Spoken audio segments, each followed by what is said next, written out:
মাস্টারমশাই কোথায় যাচ্ছেন? ও একটু বাজারে যাই।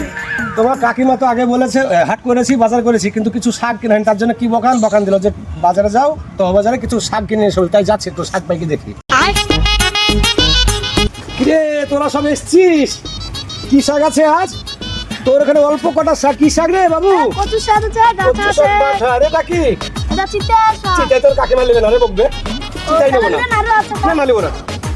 আরে বাবু কি শাক? কচু শাক, আমের শাক। আমের শাক, কচু শাক, ভেটে ছেলে, এটা তো চিনি। এটা কিসের শাক বলতো? এটা লেচুর শাক। লেচু শাক? তুই তো কোনদিন খাইনি বাবা। দিয়ে দিলি? বিশাল স্বাদ এটা লে। কত করে? 20 টাকা। 20 টাকা? একটু কম দাম কর নাকি? না না কম হবে না। তাই?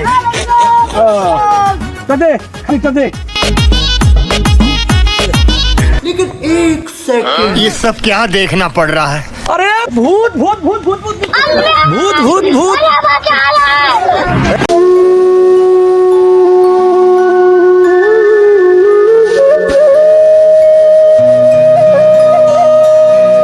রে লালু, তোর মাস্টার রাস্তায় আমাকে দেখে বাজারের ব্যাগ ফেলে ভূত ভূত করে পালালো কেন রে? ও চিল ম্যান।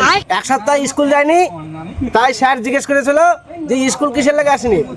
আমি বলেছিল যে দাদু মরে গেছে, তার লেগে আমি স্কুল আসিনি। হ্যালো, তুই তাজা মানুষকে বেরিয়ে ফেলেছিস? হ্যালো, আল্লাহ!